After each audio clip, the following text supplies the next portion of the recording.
Hello my friends and welcome back to the KCM. It's time for day 13 of this tournament with Team Snow versus Team Queen.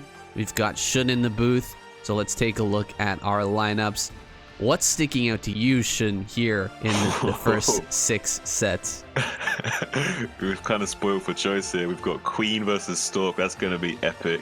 Snow versus YSC will actually be more exciting than usual since YSC has been playing so amazing. Like, you've recently been taking down Bisu. Tosco versus Bohai. I mean, who doesn't want to see that? Oh, I always want to see Tosco been playing. Zealot versus Gamo will be interesting for me. I like Zealot personally, but he hasn't been performing too well, so I want to see how he does against Gamo as well. And Barracks versus Motive is a kind of a toss-up game as well. Both players very capable. Both Barracks and Motive are on my radar right now. I've been watching them a lot and really enjoying their games, so this is going to be a little treat for me here, set number 6. And yeah, we've got Stork versus Queen as well. I favor Queen in that matchup, but it should be fun to watch them play on Tempest. I think that Queen will be bringing the swarm with that big macro map, able to take a bunch of bases and just overwhelm Stork. That's going to be fun. And yeah, YSC, I mean, he's been getting away with a lot of 3-gate play on Apocalypse, as most PvP has been going that way. We'll see if Snow brings out some DTs to punish him. This is going to be a great week of Starcraft, guys. Strap in, put your seatbelts on, grab yourself a cup of coffee or a drink, and let's get into game number 1. Okay, our first game of the night. Little warm up here with BS2 versus JB. Should be a quick game of ZVZ, although ZVZs have gotten longer and longer as time has gone on. Still at the lower levels, it's very much a knife, 2 monkeys, 2 apes with a knife in a phone booth sort of matchup. Yeah, it's definitely the apt analogy that you do hear online a lot about this matchup. I like to think of the PvP as being a little bit like that, because I feel like it's unfair that the Zergs are the ones that are being described as monkeys in phone booths, okay? Like, the pros are the apes at the end of the day. It's just that Zergs, like, kind of more sophisticated, evolved apes, you know, they can kind of wield, like, more weaponry, and if you put, like, some chainmail armor, you know, we're kind of like chainmail apes in a way. I like to think of PvP as more of a poker game, because Protoss players are just gambling. Just always gambling. Oh, look at this. A hatchery on 12 in main. Very interesting build here from BS2. Yeah, I like it. I think it's both going to give him like a nice little economic boon, but also like very safe as well. I kind of like this play. I think we're going to see a lot more of this style as well in the future. I think it's kind of like evolving with the meta a little bit. It's a lot safer than just like throwing that down in your natural and just being like an auto loss against a lot of openings. So yeah, this is I think a great option here for Team Snow going forward, and that's going to be a nice little interesting way of a BS2 approaching this game. Yeah, and it's going to take some time to scout this player, because you're going to have to send lings in every direction. Looks like she's going to send the majority of her lings up to the top right, and we're cross maps, so she's going to have enough time to get... Oh my gosh, she's going to throw down a natural as well? The 3 hatch build versus 9 pool. I think BS2 loses in this situation, don't you think? She's going to have to cancel that hatchery at least. But yeah, the hatchery will buy time if JB decides to target it. I think JB may even just ignore the hatchery and just go straight into the main, even just to try and counter the ling timing, to try and get some snipe on some drones possibly, or at least get kind of confirm exactly what's going on. Okay, now maybe not. Maybe now that the ling has come in early, now we'll probably just try and target this hatchery down. This is looking actually really good for BS2. She's going to have a ton of links popping out. They're going to be coming a lot faster. If she could save this... Oh, she canceled! Oh, that's a little bit funny. She got there in time, but she still decided to cancel. She's going to go up the ramp. There's quite a few links here, but this is not going to be a ling advantage for long for JB. Eventually, there's going to be enough lings here for BS2 to fight back. More are popping out here as we speak. Gotta go into the mineral line and fight with the drones here. Oh, the link speed finishes. She's going to pick off of quite a few drones here. 2 drones go down. A 3rd going to be targeted. A 4th going to be targeted as well. And yeah, build order win here for JB. All of the drones are dead. The sunken colony's not going to finish. GG. She taps out. A very quick ZVZ to start us off here. All right, well, BS2 is showing us in that last game that Zergs are also capable of gambling. Am I right, Shin? Yeah, a little gamble, as Toasters would say once upon a time. Yeah, a little bit interesting game we saw there. Basically, like assuming that if it's a 9 pool, I'm going to be dead, and if it's not a 9 pool, I'm probably going to win. So maybe not so confident in the ZVZ matchup, and kind of just like flipping the coin there and hoping for an easy win if possible, and not quite being lucky about it. Yeah, I was looking at that build thinking, if she had actually saved Larva with the first hatchery there, and she should have been able to pop 3 sets of lings from her main hatch, and then with the second hatch in the main to pop that 4th set to have 8 lings immediately when the lings of her opponent were coming in. But she was being so greedy building drones there, gets countered by the 9 pool speed, loses that game, and now we've got advantage Queen here, Team Queen, with the team leader himself coming out in game number 2 versus Stork on Tempest. It appears like Stork wants to get greedy here. He has the probe in the main, but he sees the pool. He'll have to throw down, I think, a Forge, although we're stacking up quite a bit of cash here. It looks like he wants to get a bit greedy himself and go for a Nexus first. Nope, he does throw down the Forge. I was just about to say, Sayan, he does this. Most Protoss players will do this. They'll just build a delayed Forge, and they'll let the minerals stack up to around about 300-ish, and then they throw down the Forge, which is about 13.5 supply. Stork, though, uncharacteristically, was not on top of his probe there and did not block the hatchery going down from Queen. So a little bit unhappy to see that he didn't block the hatchery going down there. Well, he gets his Nexus down anyway. If you drop a pylon, that's going to delay your Nexus just slightly. Yeah, mostly you just want to try to block with your probe as much as possible. The pylon's kind of a backup plan.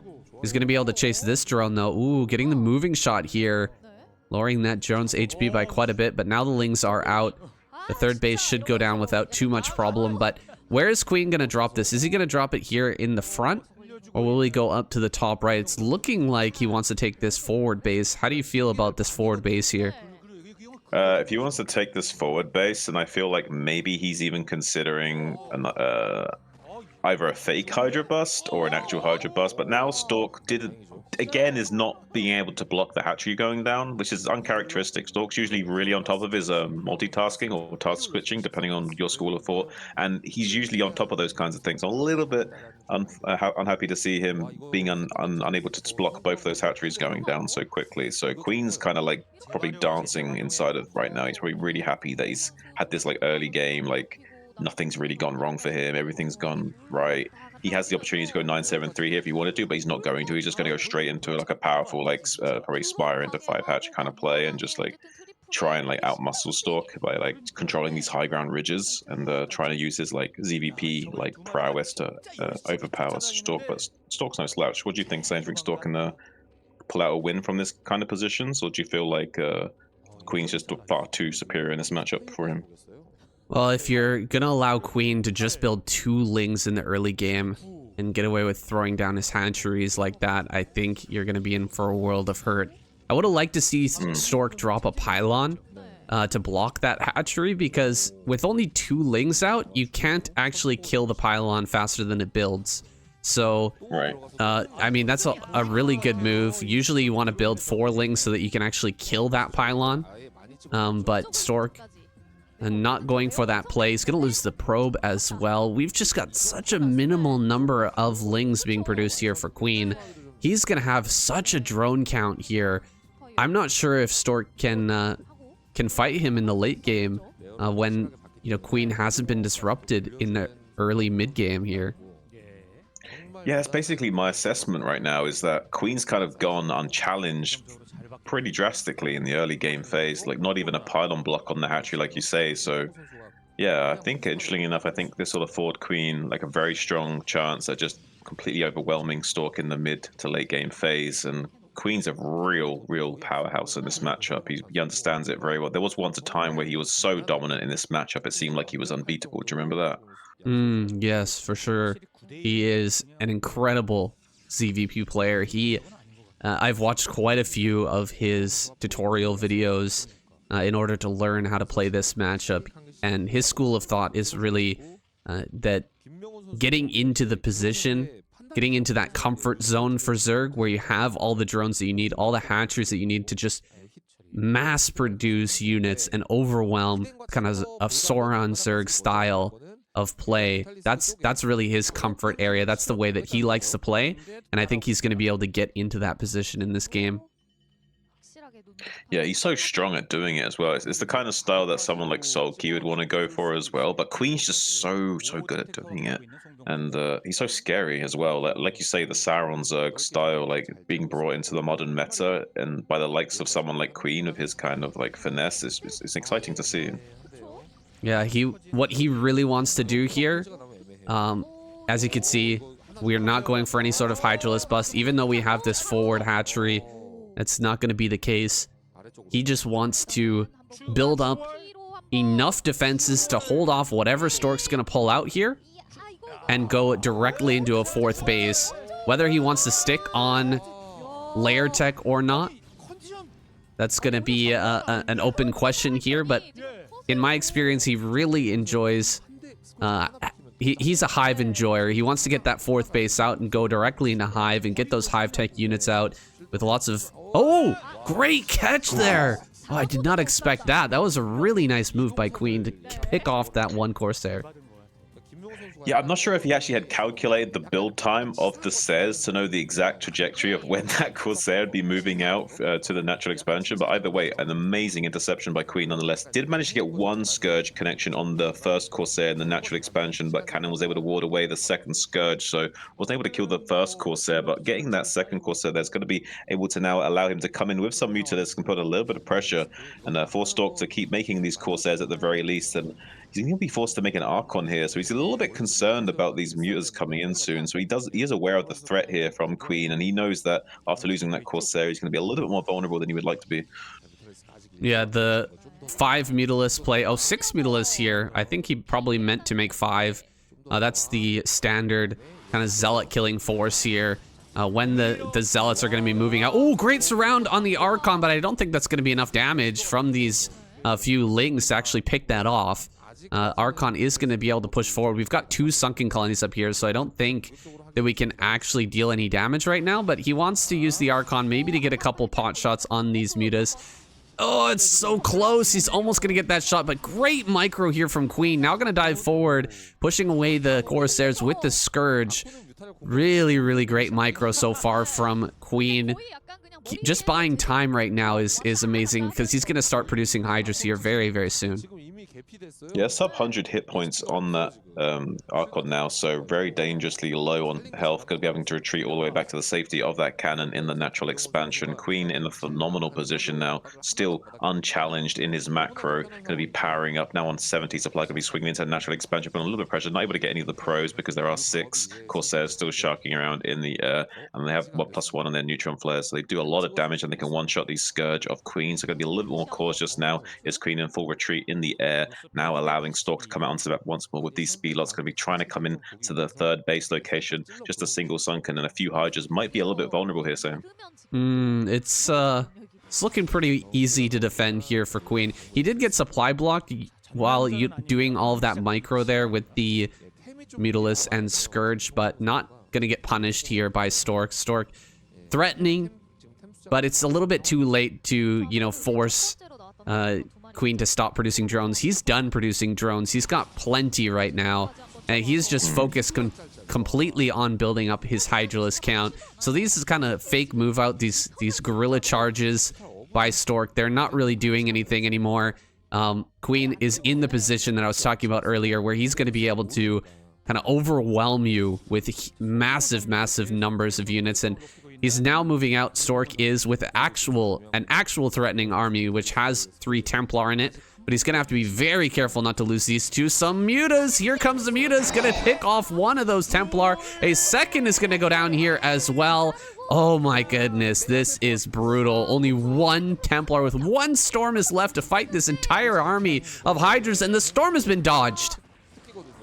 Wow, absolutely phenomenal play from Queen here. Nice concave of Hydras as well, but it's still a substantial amount of Zealot. Stork felt for a second that he could maybe try and get some surface area to work with, wasn't able to do so now. Meanwhile, the Hydras are following the Zealots. The Corsairs trying to get some damage done for some sort of compensation here, taking Queen into a deficit of supply, preventing him from making too many units to go for a counterattack right now. Stork is in absolute desperation, damage mitigation mode, because he needs to throw down some cannons and prevent a big swelling counterattack from Queen here. He has supply blocks, but he has so many Hydras out in the field, it's saying.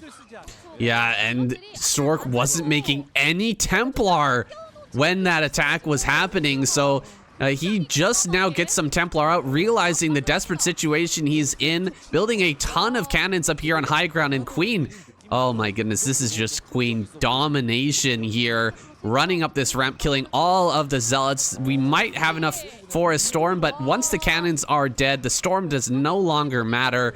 He's gonna run forward here, start to target down the Templar, force them onto the low ground, and what are you gonna do from this position? Stork is just dead here. Throws down the Storms, not very helpful though, and more Hydras rallying across the map to finish the job. Queen taking out Stork here, magnificently done. And you know, if he's able to kind of finesse you in the early game and mid game, then you know the big waves of units are not going to really matter. You know, having more doesn't really matter if he's able to snipe all of your Templar. You know, he doesn't even need to go for that Sauron Zerg play. He's just going to be able to beat you straight up. Yeah, he just didn't have the value from that army that he needed. GG finally called. Stork completely crushed by Queen, a little bit unexpectedly, I would say, after not being able to deal with that Muta threat and being forced to engage with just a single Storm like that. Absolute stellar stuff from Queen, showing that he can win in pretty much any phase of the game as soon as you make one small slip up. Okay, Queen out finessing Stork in that last game. Not even needing the full muscle of his late game Zerg to take down his opponent, giving his lead, or his team, excuse me, a massive lead here in this battle. Team Queen up 2-0 now, while Snow, team leader, hitting the field versus YSC. This match, in my mind, still goes to Snow, but YSC has been really consistent in his PvP as of late. Yeah, we did mention that briefly in the sort of pre-show there, that he's taken out Bisu recently. Like this guy's he's not necessarily one of the best Protosses or anything, but he certainly has been making a little bit of a name for himself lately, kind of rattling the sabers and trying to draw a little bit of attention to himself. So maybe even could take down the likes of Snow. But Snow, so powerful in PvP. Surely not the team captain himself. I can imagine this is going to be a Snow victory, Sam. Yeah, it's exactly as you said.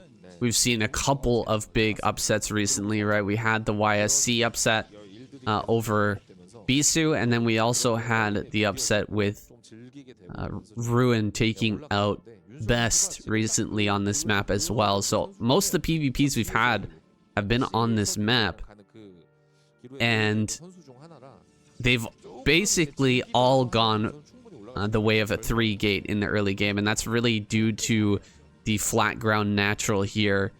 The thing is Snow going to predict that YSC will go for that 3-gate goon pressure once again, and maybe pull out a DT play here, which is the direct counter to that build?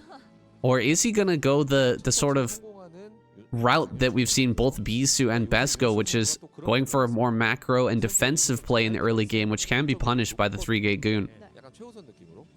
Yeah, I'm not sure what we're going to see here by either player, and Snow can be a little bit tricky when he wants to be, so he might even just like throw something that's a little bit unexpected out. He doesn't necessarily need to though, just by playing completely straight up, I'm sure he'll still be able to outmaneuver YSC here. So we're going to see maybe a little mana pile in action here. Snow's going for it. He knows he wants to get a little bit, maybe an extra value from in a nice block here, but I think YSC's maybe going to have his own idea, kind of try and come into the mineral line, see if he can get a mana pylon, but I don't think they'll get too much value out of it this late into the game.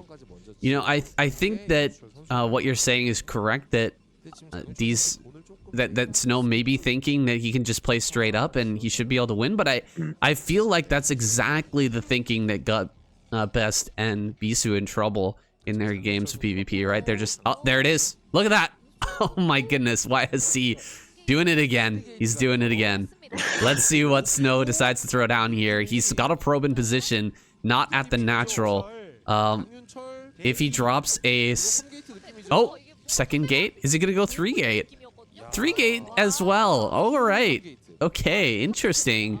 Snow going to go for 3-gate as well. So we haven't seen this exact matchup as of yet. It's always been a early Nexus for the stronger player. You know, both Bisu and Best did that and ended up paying for it. Of course, there was a bit of a difference there. I think that Bisu went for a robotics facility as well, and then Best just went 3-gate after Nexus to try and hold on. But either way, you are going to be behind in those cases. Here, Snow is going to be on even footing, and I think that gives the advantage to Snow. He should be able to out-finesse YSC here, but it'll depend on these early game engagements here. Who can get the early Dragoon advantage in this scenario? Yeah, there's going to be a little bit of a jostle for position as well, especially with the high ground peninsulas in the center in this triangular formation. It definitely will be a little bit of a game of chicken between these two players as well, because like you have to be a little bit confident going up these ramps, because you could just like suddenly like get really punished heavily by the opposing player. So right now, why is he being very bold and coming down here? But he's assured that he has the stronger army right now, this kind of early gateway pressure. But now going to be walking into the big concave from Snow. Beautiful target fire on that first Dragoon. Takes out the second one as well in quick succession. Now 6 Dragoons to 3 advantage. Going to be rushing up the ramp as well. Going to be able to body block this Zealot from able to get into any kind of safety as well. So beautiful play from Snow here. Going to be getting such a huge lead early on, saying I don't know how YSC can possibly come back from this deficit. Ooh, Snow's Dragoons just move so smoothly. It's crazy to me. Did you see how he ran up that ramp and just got all the Dragoons to fire? It's really gnarly the way that Snow is able to control his units, and he got the better of that engage in a massive way there. YSC is now so far behind. He's gonna sit here in his natural and wait for another rally. Of course, the rallies are gonna be a huge deal. If you're a little bit closer to your gateways, you should be able to win, but Snow, again, just gonna come in, gets the target fire, gonna target down two goons very, very quickly. He gets the rally forward. Really great control here by Snow. He's overwhelmed him in the natural. I think this might be just it. I don't know what YSC can do from here. He's gonna throw down another gateway, but we're in the main with 5 Dragoons. GG. Snow takes down YSC. Oh my goodness, that was way more one-sided than I expected.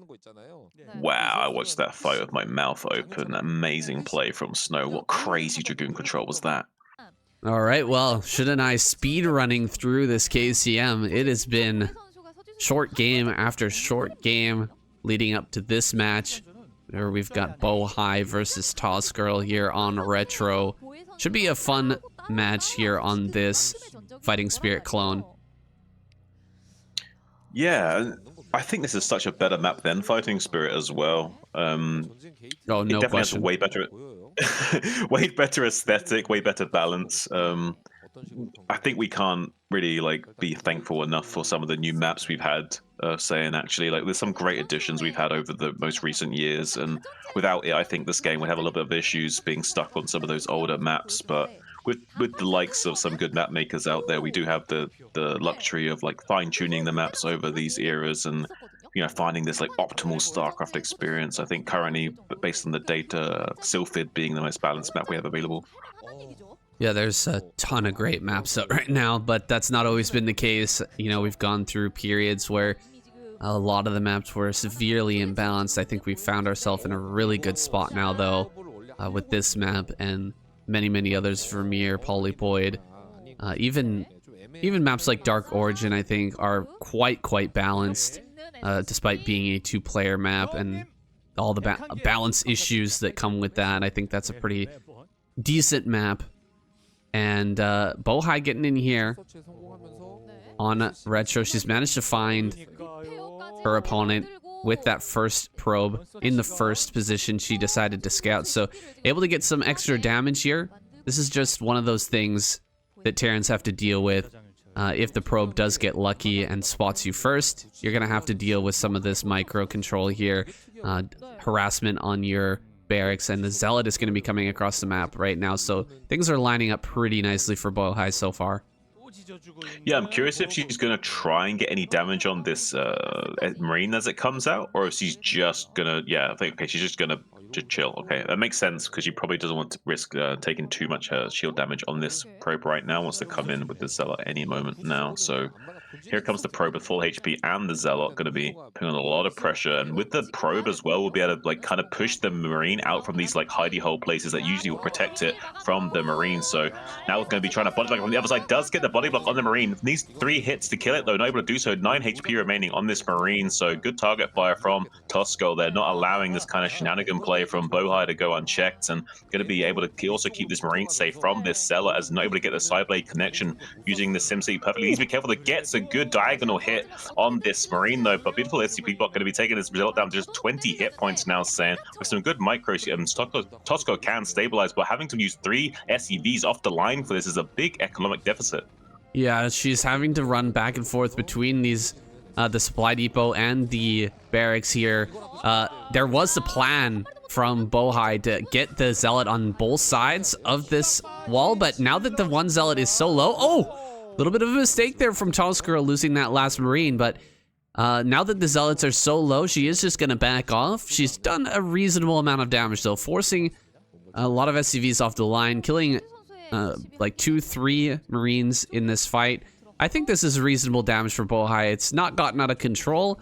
Toscuro has managed to stabilize, but that was some reasonably good damage out of Bohai. And keeping both, oh, loses a probe, but keeping both the Zealots alive is pretty darn good here. Oh, she has to kill her own pylon. Oh no. I wanted to say the entire time you were talking, by the way, Bohai's like walled in her own Dragoons. I noticed that. While you were talking, I noticed that the pylon was next to the dude there, and I was like, oh yeah, it's just to kill that pylon. Oh no. It's a little bit unfortunate. Yeah, that's... Oh, and the vulture's coming around.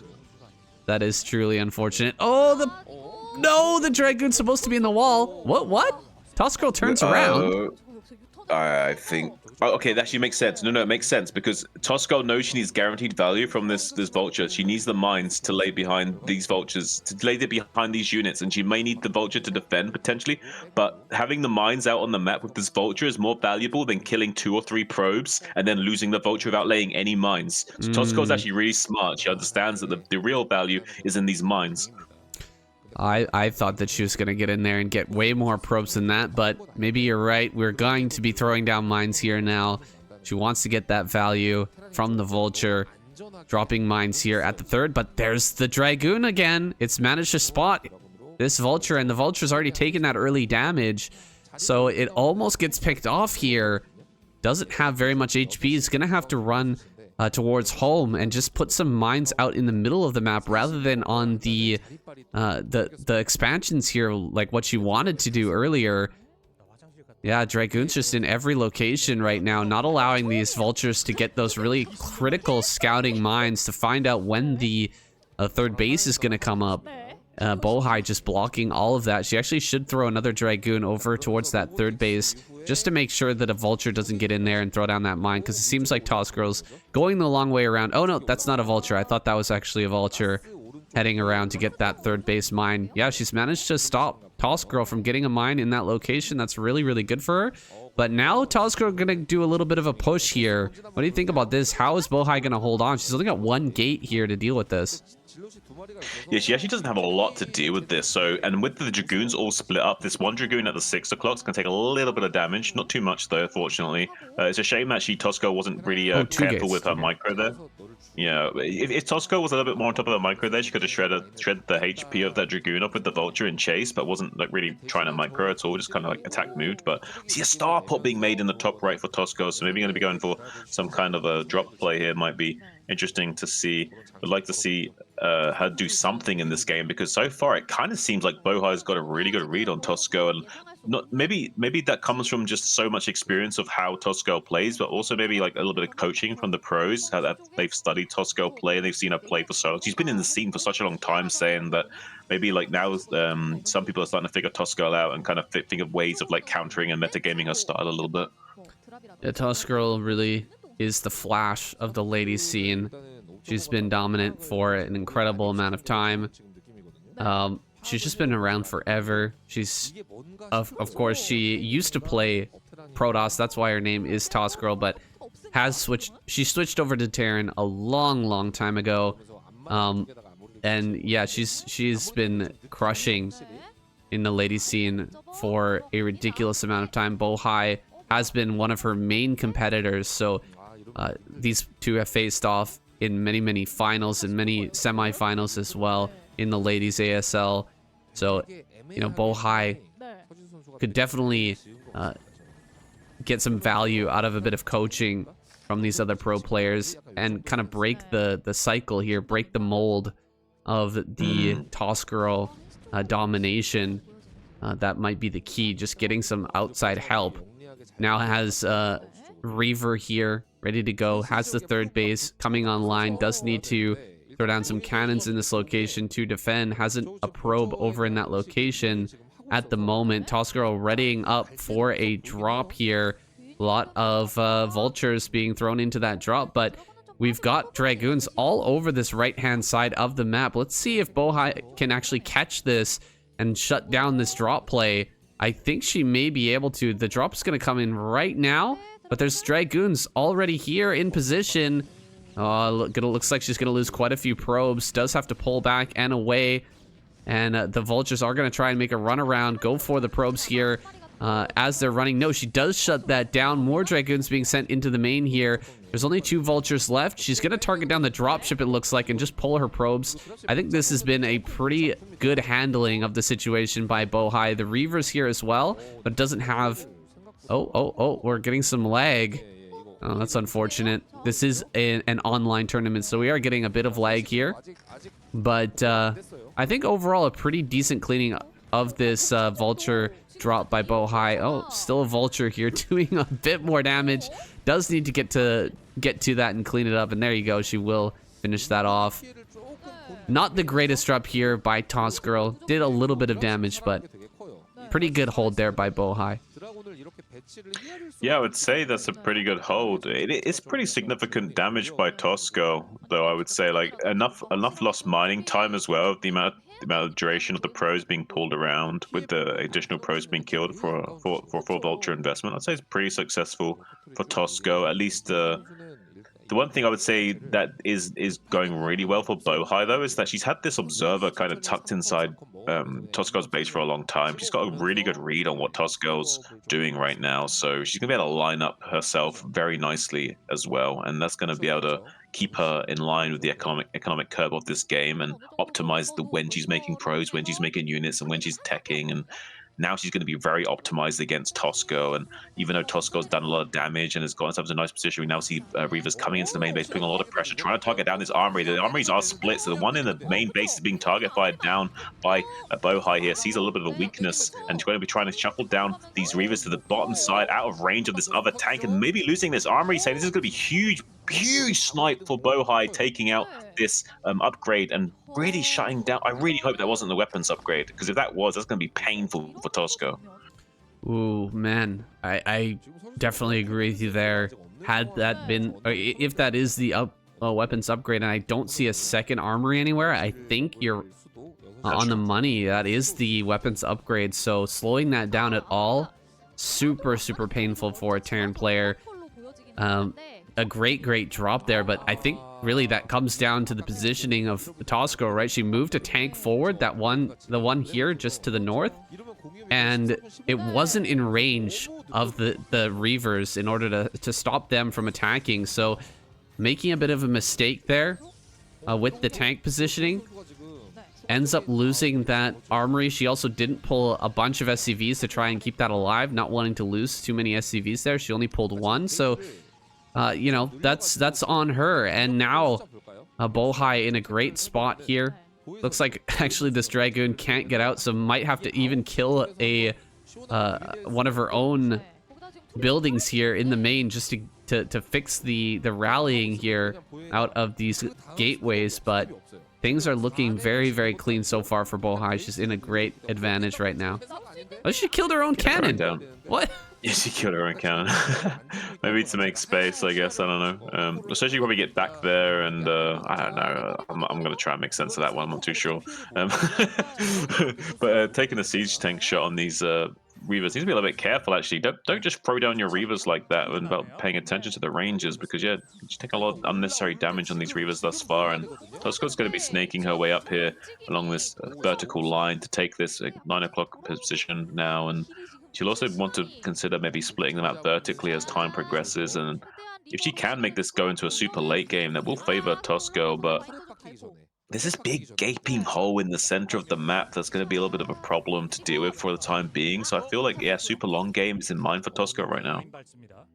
Tosco taking the center left very cleanly. And moving up onto that high ground against two Reavers is not easy, but Tosco making it look very, very smooth here.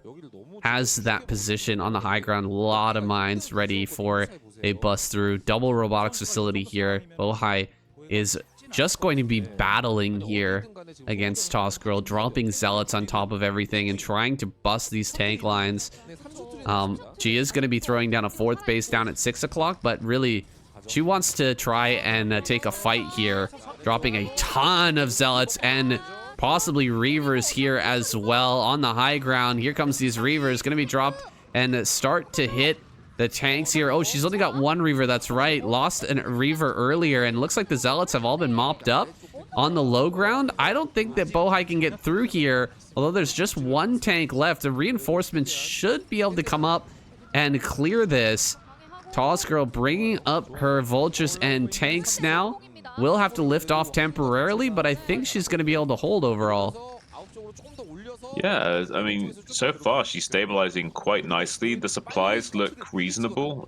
She's definitely in a good spot right now. She is struggling to completely secure this 9 o'clock. Like, there is still a little bit of pressure from this Reaver. She needs to come up here and establish some kind of anti-air so that her tanks can't just keep getting abused over and over again. But I feel like she has enough units, and she can keep a good spread that she doesn't have to really worry about too many further counterattacks. So yeah, I think she's kind of weathered the storm with +2 on the way, and she's still going to be in a pretty formidable position. She did lose that armor upgrade earlier on. Was very smart in making the weapons upgrade in the natural armory and the armor in the main base. So if something like that happened, I wonder if she actually thought about that, like the potential of that armory being sniped for that reason, then made that weapons upgrade the natural expansion. If so, that's very good foresight. So she did have an armory in the natural. Hey, well, that's good. Yes. +2 is now done. +1 armor is there as well. It wasn't as bad as we thought. That snipe of the armory there in the main, and a big kind of attack here going to happen into the main. The ghetto recall here with the 3 shuttles going to be sent in. There's a lot of defense here though for Toss Girl. Has she found a hole though? Bohai going to fly right in here, dropping a ton of zealots on top of all of this. Looks like that mine did connect on the Reaver. 11 kill Reaver finally does go down here in the main. We have High Templar, but there's nothing here to storm anymore. She's gonna go for the natural now. She's got one more storm to throw out.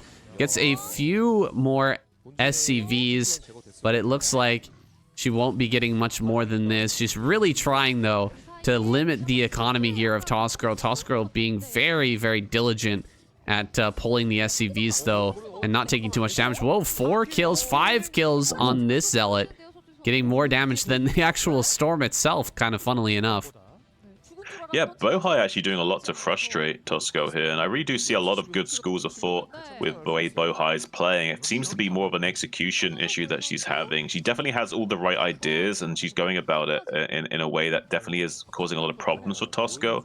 But I think she's having a little bit of issue with the execution, and Tosco's just so good mechanically that to overcome her in the mechanics game just feels like such an insurmountable mountain to climb. But Bohai definitely doing a really good job of showing that that's a possibility, and maybe with a little bit more practice and a little bit more coaching, she could maybe start to topple the champion. Who knows?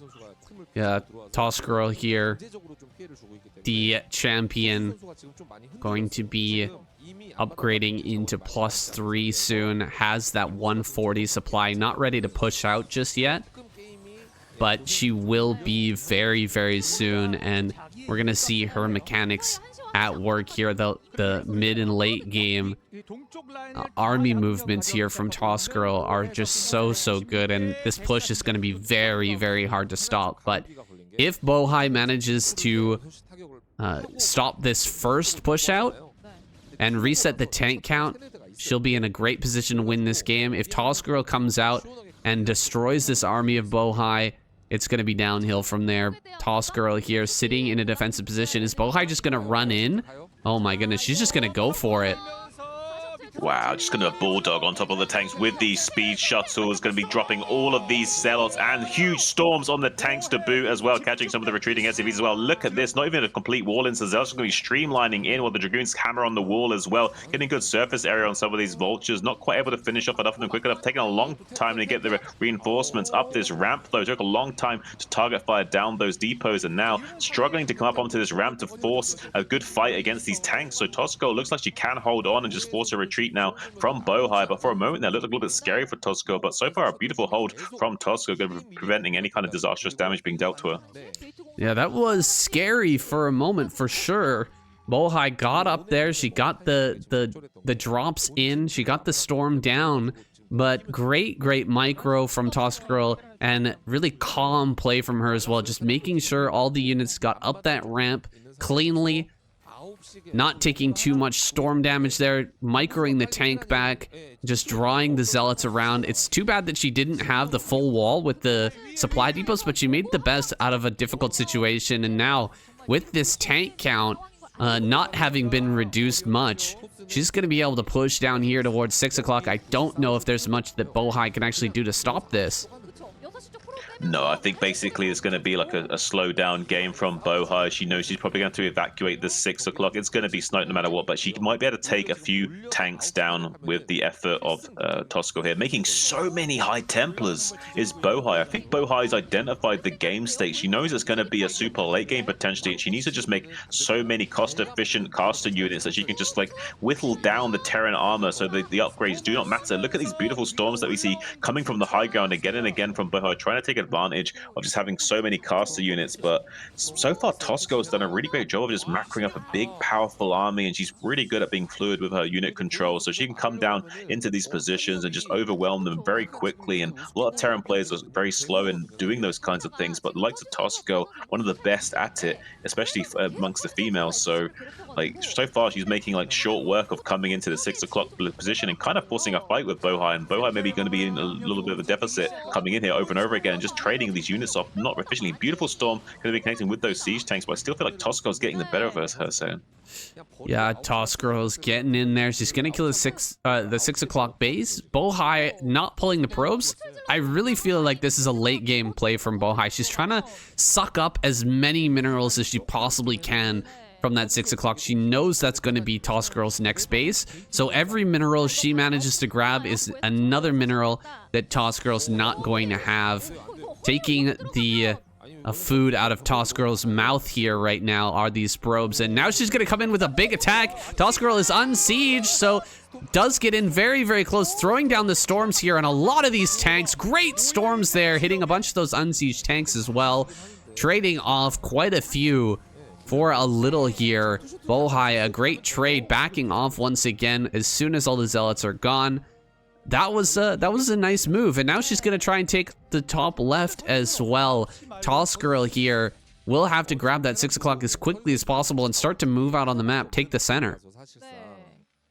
Yeah, and she now has the supply that she needs to do this, and she's currently actually dwarfing Bohai's chances in the army situation. Going to be maybe sniping some of these High Templars as well. Beautiful execution from Tosco, taking full advantage of the situation, splitting the army in half, and now forcing the threshold of units to the north, so that now she can just come over to the right-hand side of the map and just completely contain this rally point. And not yet Bohai is set up in the northeast quadrant. There is a 4 gateway count here, starting to pump out some units, but there's not a huge force of units out on the map to really challenge Tosco. Now going to be coming into natural expansion as well, trying to challenge at the rally point here, sniping some of the caster units, trying to prevent too much power being able to be leveraged against her by the use of like storm drops and stuff, because the only thing that can really damage her right now is really beautiful storm drops on these bases to try and kill all of her economy. And if that happened, maybe there'd be a chance here for Bohai to win, but she's going to be coming into the 9th position anyway, trying to smash down the doors and drag some mines into tanks. Does be able to do some beautiful storm on the SCVs, but not quite killing the amount that she needs to come back in this game. There's another good S storm there though. That's a much better one, going to be reducing the SCV count a little bit, but it's not quite enough to completely kill the economy of Tosco like she needs to come back in this game. She does have 5 bases currently operational, but Tosco has a great position on the map, and she's still threatening a kind of checkmate scenario here. Ooh, Tosgirl taking the middle. It's not what I expected, but I guess it's a good move here. When you're holding the middle with your army, might as well take that base. Coming out to snipe some observers here, making it hard for Bohai to crack this position. Bohai really does need to get in here or get out here on the map by breaking through the middle. Has some gateways up in the top right, so that'll help to break this middle here. If she's coming from multiple angles, it's going to be a lot easier than just trying to punch through one location. She's really opening things up here by getting rid of these pylons as well. Now she can move army around this spot, go up to the top right, and come through from a different angle, which Tosgirl is not going to be fully ready for. Maybe she can hit these tanks from behind and really break open this position. Yeah, I think this is kind of looking like more and more of a Tosco's victory here, saying it's going to be so hard for Bohai to kind of navigate her way in the next like 5 or so minutes, I think. Tosco, I think taking this middle base really does make sense as well, because she doesn't have to weaken her position by risking taking another base and opening herself up for counterattack. She knows she's got such a strong standing army. She needs to control the center, and she's able to do that. So why not just take the center base to kind of give a little bit more of influx of minerals to squeeze out a few extra vultures to come out on raids here. Like the minerals that she's mining in the middle are like allowing her to afford these big packs of vultures, which are currently controlling the map and kind of like keeping the threat at bay and really kind of running containment on Bohai. Here we go, coming through the middle now. Bohai gonna hit this army from behind. Kind of a weak spot has been found here on Tosgirl. She cannot keep this command center in this position in the current game state. She will have to float away, but I guess she's not gonna be able to commit here fully to taking out tanks. The tank line a little bit too strong back here. Gonna drop some zealots on top, just draw some fire from these tanks. Picking off a few tanks here is always good, just with trading out a single zealot at a time. I guess the Goliaths are nowhere near this army. Does lose some free dragoons though on the backside. Bohai dropping way down in supply now. Tosgirl here dominating this matchup, and yeah, it's looking more and more like a Tosgirl win. She's moving towards the top right of the map, and there's just nothing over there to defend. Oh, really moving forward here as well. Gonna get on top of the rallies. There we go. Starting to hit the base in the top right. Bohai on the ropes at the moment. Yeah, going to be taking down these cannons with just a single tank, but it looks like putting a little bit of pressure as she shuffles forward, and going to be opening up this position to containment and counterattack. There will be some zealots to clean this up, so I don't think she'll be able to kill this base yet for some time, but she will start to come in with some vultures and pressure this location more and more.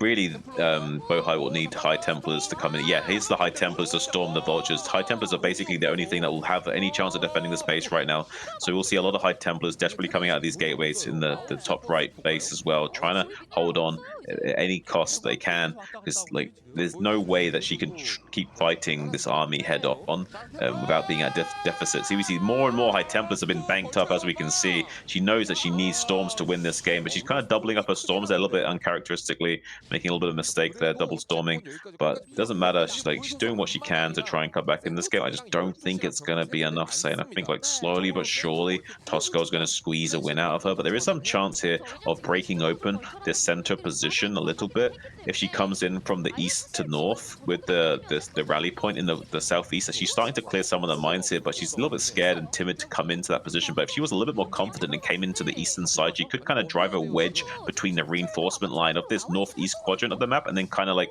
pincer maneuver the army on the bridge at the north. But then that would require her being a little bit more brave and coming out here. She is going to come out here now, finding that bravery within herself, dropping storms on top of these tanks. Dragoons are shoving forward, but the Zealot number has withered and died here. Bohai still pushing forward. Reinforcements coming up for Toss Girl are going to be able to clean up the majority of this army. Bohai is just running out of steam here, although totally mined out is Toss Girl in her main and natural. Only her third base and this location are mining right now with only 3 SCVs. There's really not a lot of income right now for Toss Girl. There's the rest of the SCVs finally being sent forward to really saturate this base, but there's not many mineral patches here. The middle base is really like a band-aid solution. It's not going to last for long. She does need to get another base eventually. If Bohai continues to hold on, that's going to become a problem for Toss Girl soon. Yeah, but Bohai in a similar position though only has 1 mining base currently. That third mined out pretty quickly with the early taking of it and high saturation. So now currently only on 1 mining base until this top right natural can be secured. Some vultures putting a little bit of pressure, cleaning up some of those zealots for free as well.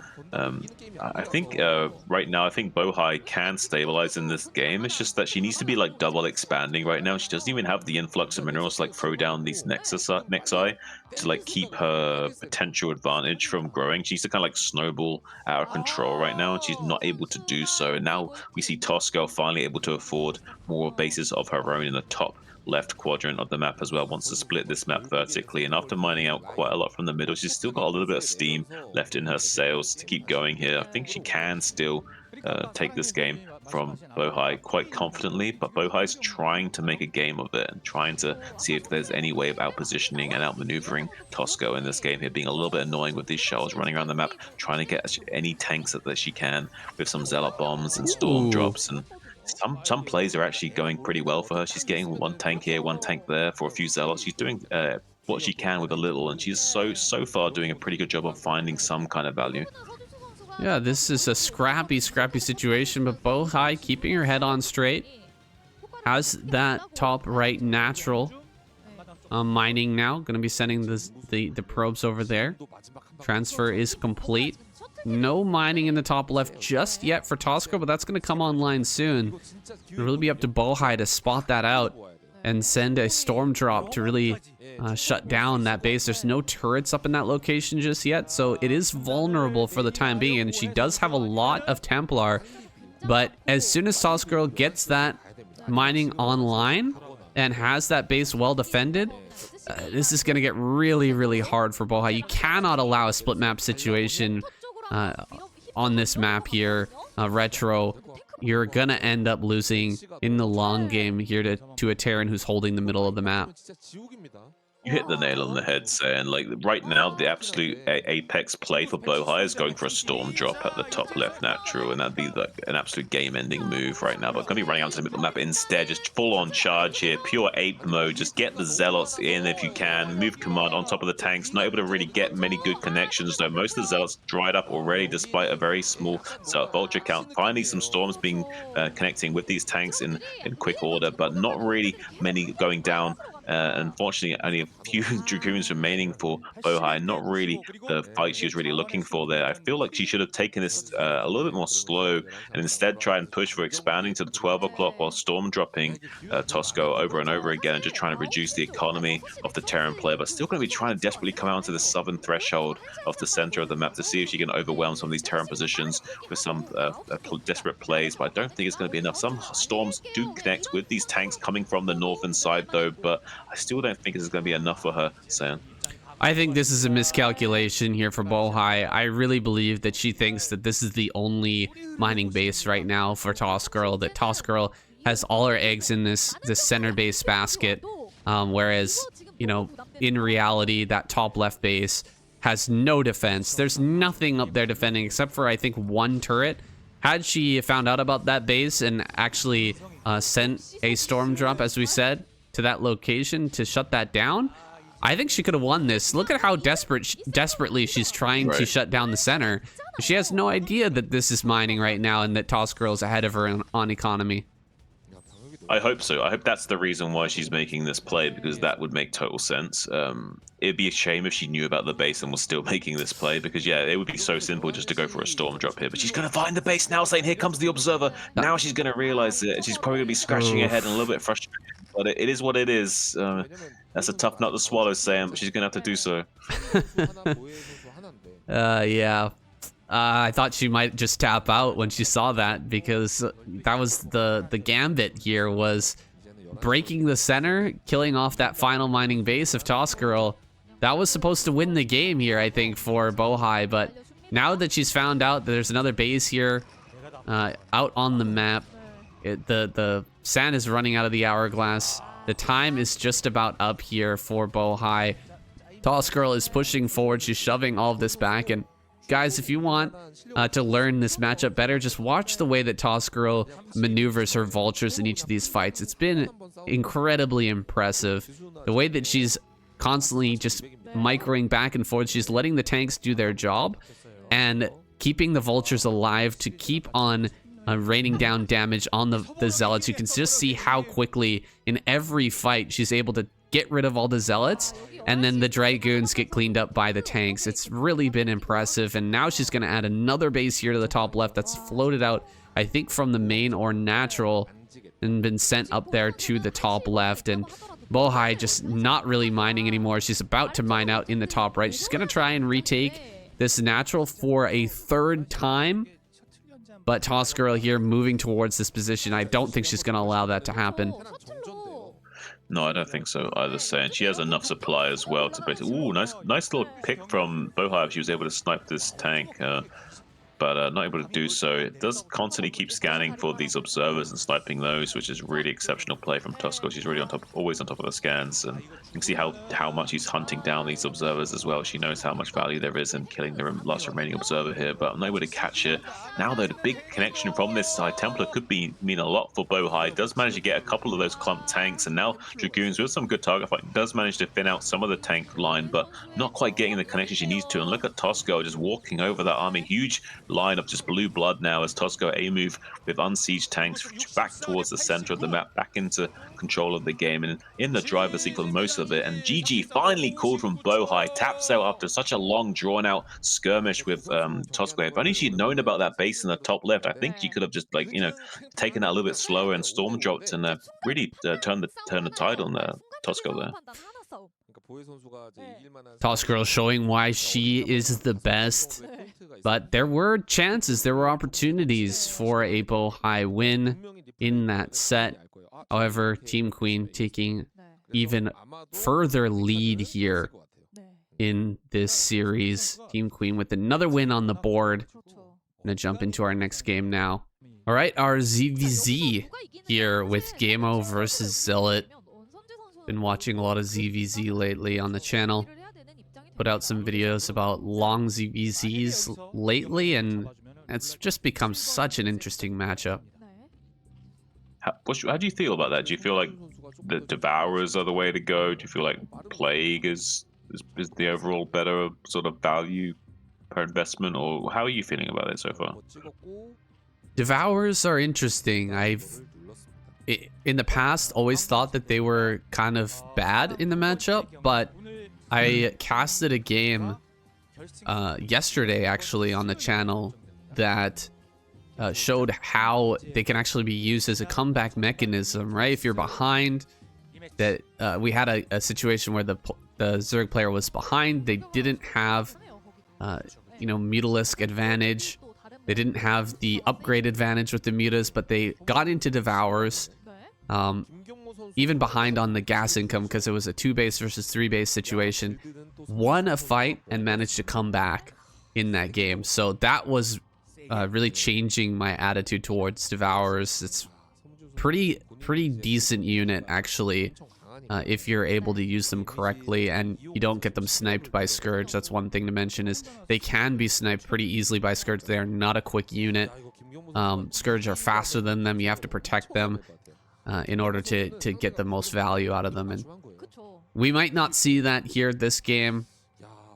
Probably we won't. We've got Zealot here with the early expansion. Gamo's gonna go into his expansion as well. So actually looking like we're not. Oh, wait. On the high ground. Okay. That's different. Gamo gonna go high ground hatchery here.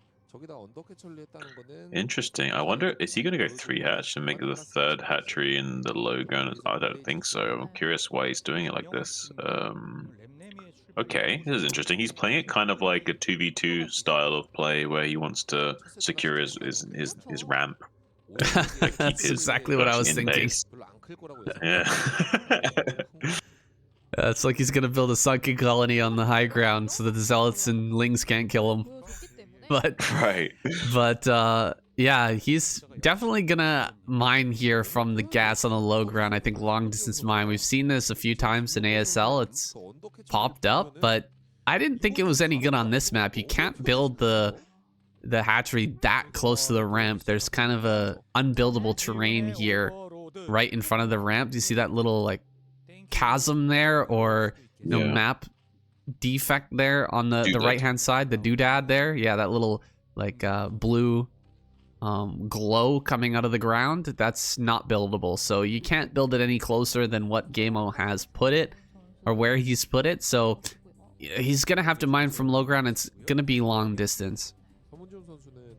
Yeah, it's a little bit unfortunate. I do think that maybe he wants to just kind of like stymie Zealot. If Zealot didn't go for this fast expansion and Zealot wanted to be a little bit aggressive with Lings, he could then make the creep colony at the ramp to kind of break open any kind of Ling all in from Zealot and kind of just crush him with an auto win. So maybe that was the school of thought there. Maybe I'm not entirely sure about that, but Zealot may be going for a little bit of pressure with these Lings soon anyway. Maybe just setting up a container at the bottom of the ramp. Kind of like either encouraging more Lings out of Gamo, or maybe even forcing a sunken colony just to reduce the drone count by 1. Definitely would be an option for him. I think Zealot's actually going to be thinking about some kind of like kill move actually, because he's making a lot of Zerglings here, is Zealot. This is being spotted by Gamo, but Gamo has the option of making a creep colony here at the ramp if he so chooses, but does have enough Zerglings currently to hold the line against the initial pressure from Zealot, doing a pretty good job as well of concaving his Lings against Zealot. Zealot getting absolutely outplayed initially, but now with the reinforcement Lings, Zealot does have a slight edge and can come in here with Link speed and get good surface area on the reinforcing Lings that come out of these eggs. So now Zealot kind of turning the tide on Gamo here now, Sam. Yeah, that was pretty darn efficient here for Gamo on that ramp, but there is this overwhelming and kind of snowball effect here for Zealot as he starts to kill off Lings more and more. We're gonna have to pull the drones now, and we're not gonna have that mineral income to continue to produce Lings here, and the Lings are just wiping up all of these Lings of his opponent. And man, this is kind of crazy, you know. Gamo, whatever his plan was in this game with the long distance mining there in the natural is it's not going to end up working out. It definitely was not he was not anticipating the game to go this way, and Zealot going to get a quick and easy win here, taking out all of the drones. GG is called. Gamo taps out, and Team Queen gets their 4th win of the night, now on match point here. Wow, 4-1 already. Okay, what could potentially be the final game of the night here? Motivation versus Barracks. Motive here in the top left on La Campanella. Barracks in the bottom right. Cross map here in this PVT. How do you feel about PVT on this map? I'm not entirely sure, actually, saying. I really don't know how I feel about the center of the map. We do have this kind of like cross in the middle, which kind of like, you know, divides it up kind of nicely, but it does kind of like segment up the center to allow it to not be like this gaping hole that is, say, something like Retro. It's not quite as bad as that, but it still does kind of have this a similar issue for Terrans and Protoss alike, I think. So Terran's going to be a lot more slower coming out onto the center of the map here, and likewise Protoss will be wanting to try and like avoid the head-on engagement with the Terran until they can find some kind of like flank they can exploit. But with how segmented this map is, it doesn't quite have that same kind of like potency that Retro does. So I don't think we'll see the same kind of like maneuvers from both players on this map. But I think overall, I think I like it a lot more than retro in terms of like what the and how interesting the games can look. But I still feel like I've got way better read on retro than this map, so I'm still undecided. For my part, I feel like Barrack, or for the Terran player, excuse me, has a great opportunity to go into kind of 4-base play. It's really tempting here to just take your back 3rd base and then push out just slightly to grab your 4th base. You don't have to go far, and those bases do surround your main and natural, so it is a nice defensive position that can defend you with you can defend with turrets pretty easily against an Arbiter player or, you know, a mass shuttle player. There's just a lot of defensible area here. You can also build turrets out towards the middle, so you know, setting up and getting into 4 bases, a clean 4 base with a big powering mech is very strong for the Terran player in this map. But then alternatively, I think that carrier play is really good here, so that can be a great counter to that powering mech style. Yeah, with the way the ridges are aligned, especially on these center gas bases, definitely carriers can be a very viable option here. As long as you've got some kind of terrain to exploit and retreat to, carriers are always a pretty viable option. With the cross spawns, though, not as ideal, going for those carriers, and this does allow for a little bit more greedy play from the Protoss player as well, these longer rush distances. And here comes a big pull of SCVs from Barrack. 7 SCVs. Is that 7 or is that 9? Was that 7 SCVs that he pulled? I didn't see the exact number, but he's pulling the boys right now. They're all headed across the map here. 2nd gateway on the way. It's emergency gateway for motivation. He sees the Marines. He doesn't see the SCV pull just yet. If he did, I think we would see... Actually, he's got no pylon in the natural, so maybe just planning to let this go. I think that might be the move. Just pull the probes away, give up the natural here, and just take the advantage in the number of probes that you've got. Yeah, he's gonna fight. Oh god, you gotta pull the Dragoon. Okay, he does pull the Dragoon. He pulls the probes. He's not even gonna lose 1 probe here. So I think that motivation is gonna be fine. The bunker will come up, the Nexus will go down, but he's gonna have a probe advantage here. And with the Dragoons pumping out and the range finishing up rather soon. Oh no, he loses the Dragoon. Uh-oh, I think Barracks might push in now. Yeah, he's actually made a big blunder there, I think, losing that 1 Dragoon. I actually don't think Barracks will push him because he doesn't have a high enough SCV count, but it doesn't matter. It's still losing 1 Dragoon like that is really shaky play from motivation here.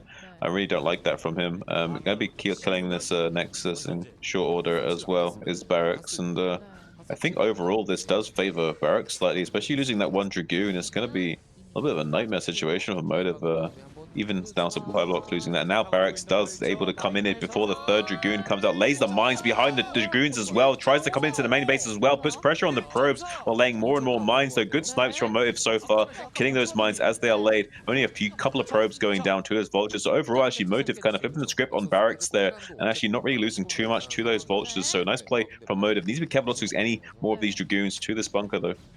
Yeah, he should have range finish any second here.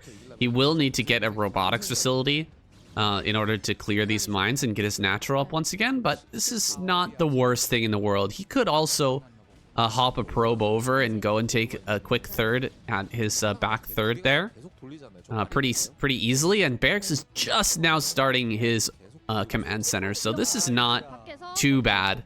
Motive here tries to get a probe over to the center left. Oh, great pull there, killing all of the all of these Marines with just a single zealot pulling the mine there, and also getting rid of that other mine because it popped up. He does get rid of that. He clears the mines very quickly and nicely without the support of an observer.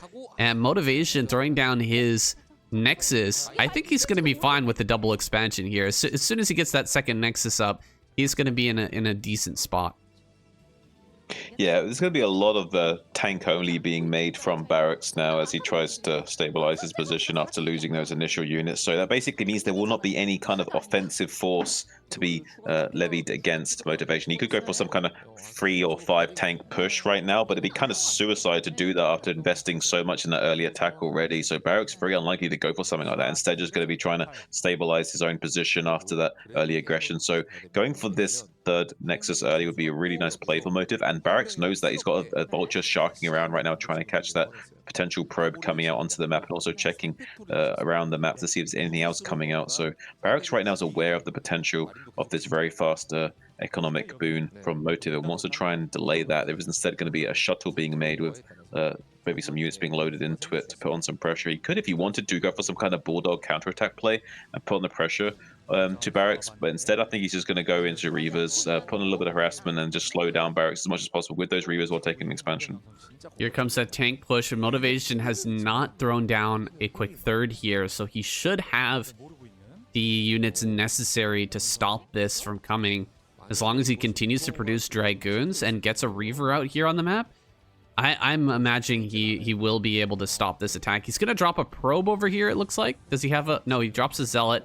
Okay, he did drop a probe. He's going to drop his third Nexus, I think, in just another moment here. Barracks threatening with these tanks, but you cannot be losing these first 4 tanks. If you lose this push, it's going to be lights out for Barracks here. Oh, he's going to set up. He's just going to set up in the middle, right out in front. Is this real? What are we doing here?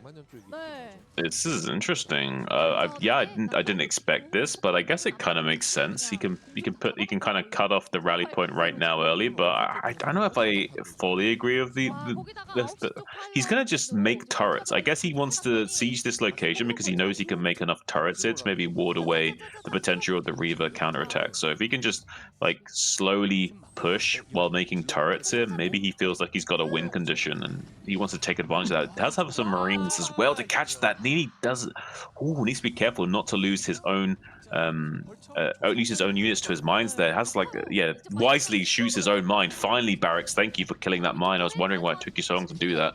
Now finally going to be putting some pressure on with these Dragoons at the front as well, sniping this turret over and over again. Not allowing that to go up is going to be critical as well. If the turret got made there for free, that'd be a little bit of bad news. Bears Motive going to be coming out now and target firing some of these units before the tanks can set up. Though there's 5 tanks here shelling these units, and a Reaver support on the left takes out 2 of these tanks as well. I mean, 3 tanks remaining on the eastern flank, but beautiful snipes on those Dragoons, all going to be falling down shorter to those mines. So really well played from Barracks to be able to hold on to that position. But Motive for a second, it looked like he could have busted out.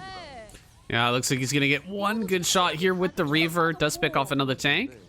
Should be dropping one more tank here, or one more Reaver here. Takes that last shot.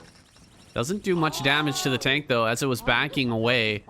Dragoons here very, very low in number, but Barracks getting maybe a little over-eager to try and end this one. He's going to push in towards the natural, start to hit this wall. We've got 2 Reavers in the shuttle, and as more units start to pop out here, I think that he can stop this. He's dropping the Reaver in between shots.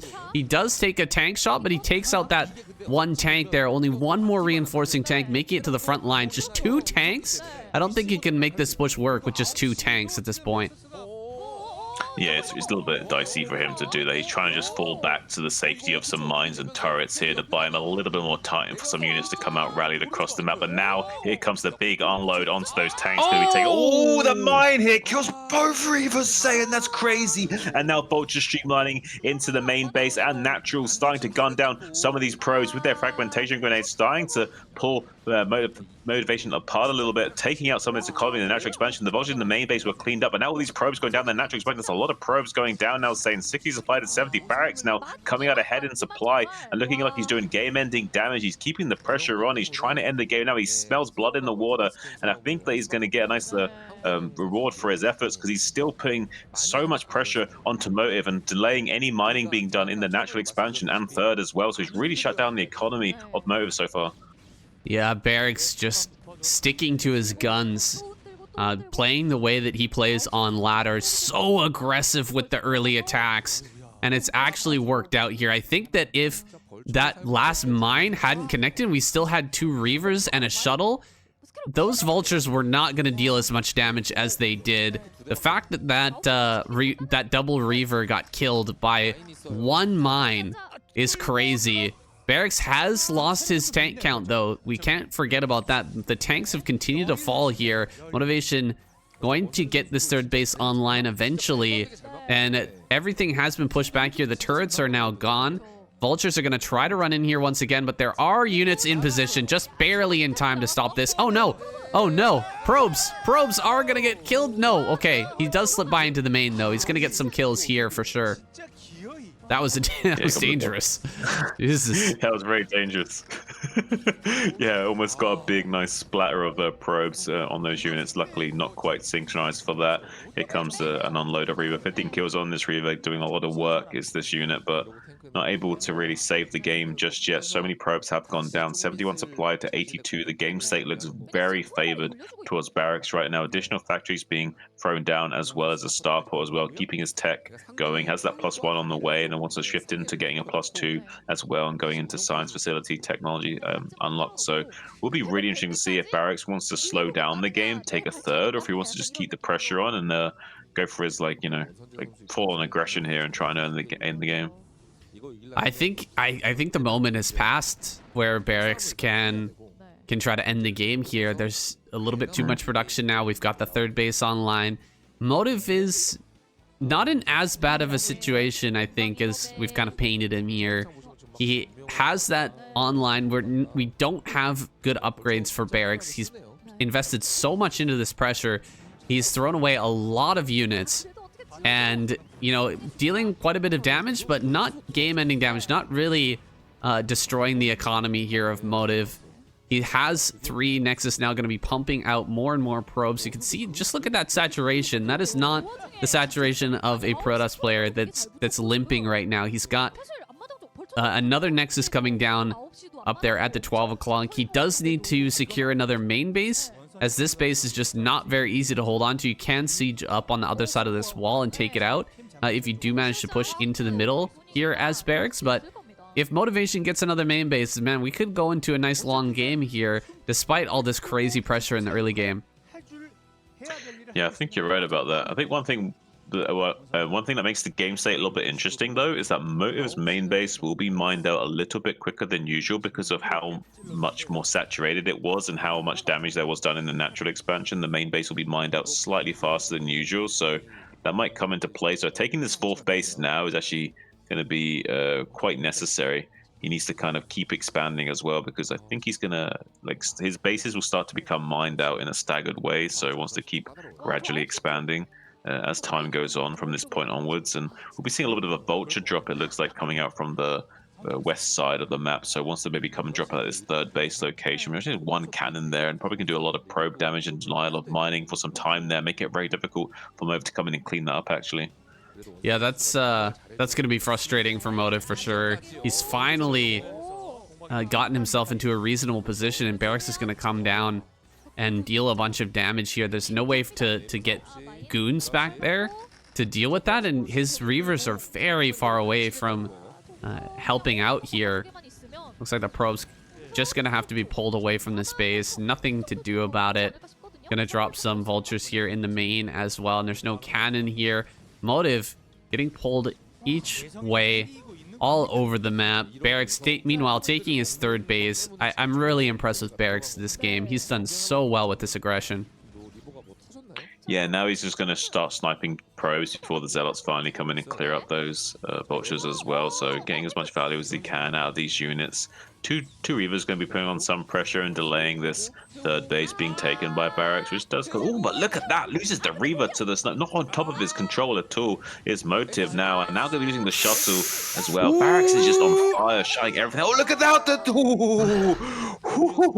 Okay, that was just slightly too close with comfort there. Only losing like a couple of SCVs and taking some critical damage on others. But if those SCVs were not pulled, that entire stack could have just gone up in smoke there. So luckily, Barracks got the move command on those SCVs quick enough, but if not, that could have been devastating.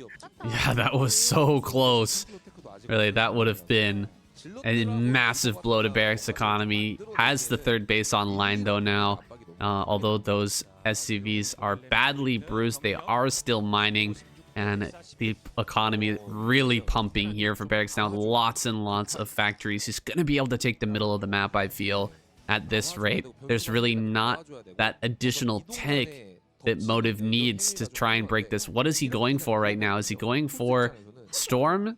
Does he have a second? No, he is going for Storm, but it's just now being finished. So he doesn't have Storm now, and he's not going to have Storm for quite some time, whereas Eric's already moving out on the map and taking this position.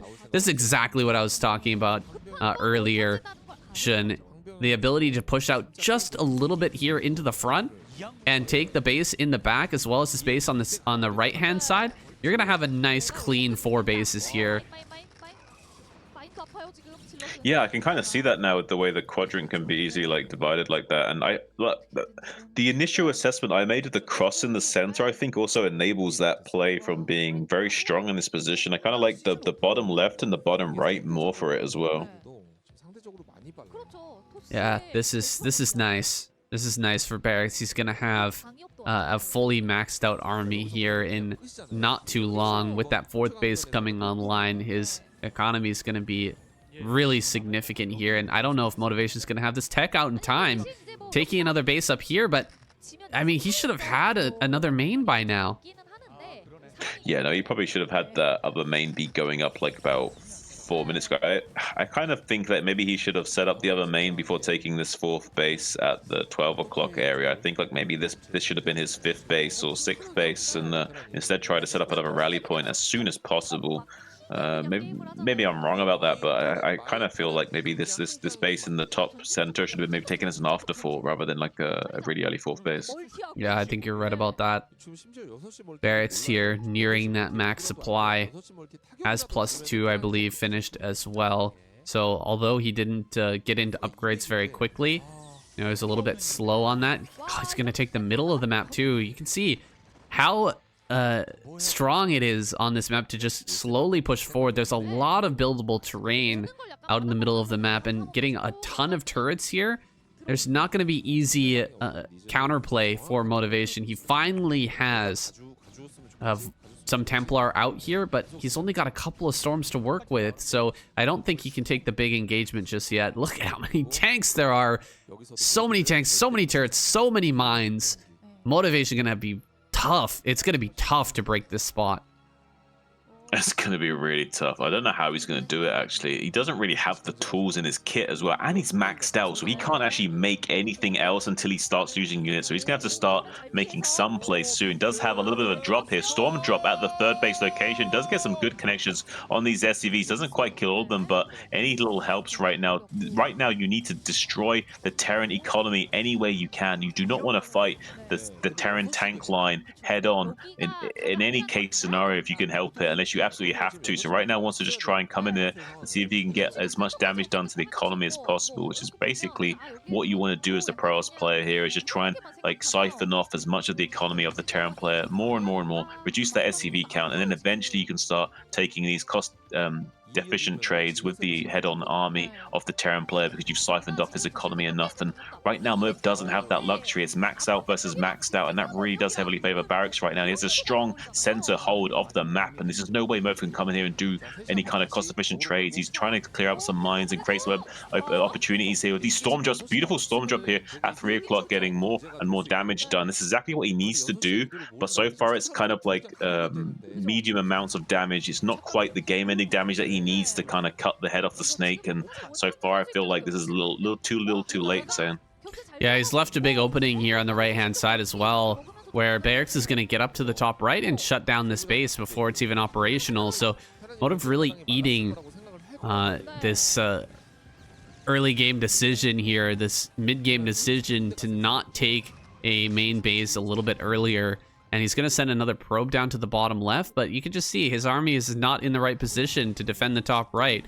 I'm not sure why he decided to move all the way over here. He's really forced Barracks to, you know, defend this area, but he hasn't defended another main, and he's going to be trying to set up right now with his army kind of painted into a corner. Big EMP there, hitting a ton of units, and that Templar as well. This is really not good for Barracks trying to run in here against all of these cannons, but it looks like he was about to chop through that. Motivation throws down more cannons. That was a pretty rough trade, but look at the bank right now for Barracks. He's got so much money to work with. He's got such a big army, and here we go. He's going to push forward. Yeah, the hardest part for Barracks now is just getting his army into position and move it. It's going to clump up a little bit in the center. And look at that tank line. That's insane. One storm would just destroy that, though. This is absolute madness what I'm seeing now. Beautiful storms on the western flank right now. Those storms would be much better served in the center. Once he sees that, he's going to be probably kicking himself that he didn't come in there and find that opportunity to do that. He's not able to do so. There's just so many siege tanks. Barracks knows that there's just too much alpha damage from these siege tanks for Motive to come in here and really hope to do anything. And now, with that first engagement concluded, he can just make his way up further to this northern front and put on more and more pressure to Motive. Now, Motive trying to respond with more and more storms, saying, but it's like too little, too late. It's just so many Terran units in this back line. Some good storms finding damage, but the rest of the units just get mopped up once the energy of those psionic units finally gets drained. And now the cleanup on R5 here in the center of the map as Barracks just starts to make his way forward all the way to the rally point. And I just don't think there's anything that Motive can do to respond to this. Barracks making this look like a very Terran favored map right now, but all the aggression in the early game really led up to this push here where Barracks has this center control and is pushing forward onto all of these positions. You can see just how easily this base gets shut down here with the tanks sieging up on that high ground, raining down destruction here. Great storms to try and clean up some of these tanks, but still one tank left alive. Tanks over here on the left side cleaning up this mining as well. Motive not going to be able to transfer his probes down to the bottom left. The base that he's just now set up here at 23 minutes. He's finally managed to secure another main base, but it's way too little too late. Motivation about to get knocked out of this game. He's going to have one final push, one final attempt to try and break through this, but Barracks behind this. He's got so much money, he's got so much economy, and his production is just completely overwhelming. Motivation trying to push out here. He's gonna get some storm. What was that storm? Completely whiffing that one. Dragoons here getting mopped up. The turrets built right out in front of his natural are wrecking him here. Does seem to be breaking through a little bit, but here comes the rallies now. Yeah, there's just so many rallied units streaming across the map now, and Barracks is very fluid with his control of those rallied units as well, and keeping them into tight groups where he can just keep engaging Motive over and over again and not allowing any kind of weakness in his formation to be exploited. And right now Motive needs any kind of hope and prayer to kind of turn the tables on Barracks, and I don't think he's going to find it. Barracks is just too tight with it right now and really just slowly making his way towards a nice win condition, and very methodic in his method as well. So I'm really impressed by Barracks' performance lately, and this game has been absolutely stellar, making this map look like completely one-sided in this matchup. It's down to Motivation's choices here, though, as well, right? He had plenty of time as Barracks was building up to this push to decide what his tech was going to be, and he went with the Templar route here rather than Arbiter, rather than Carrier, rather than anything else. He decided to go for the speed shuttle play to get scrappy with this army, but it just doesn't really work against a Terran player who gets to this position and has so many turrets to kind of defend his tanks as well. You can't really dive on top of the tank lines with those shuttles and get much done when Barracks just has so much anti-air mixed in. He didn't really build that many Goliaths, but he just again, the turret number is insane. Here comes a push down towards the bottom left. This should be the final blow here as Motivation tries to break out one final time. Storms coming down on the left and right, but not really hitting much. Barracks has such a spread on these tanks. Everything is vaporized, and Motivation is just about done. Yeah, 110 supply to 195. The writing's on the wall for Motive right now, and Team Snow is looking bleak. There's no way they're going to be making it out now, saying it's looking like it's going to be a victory for Team Queen. Some desperate storms now in the natural expansion in the bottom left quadrant on the map as Motive tries to hang on for dear life right now for his team's sake, but not able to do so. Vulture's going to be making their way into the base in the bottom left and just ravaging the probe line here. And there's only one single Reaver to defend it. Is not going to be able to dish out enough damage quick enough to prevent those probe lines from being lost, and it's going to be a real tough situation for Motive to somehow find a win here. I don't think it's going to be the case. I think we're going to see a Team Queen victory going through to the finals slot, and I think I really love to see it. Team Queen's looking so phenomenally strong here.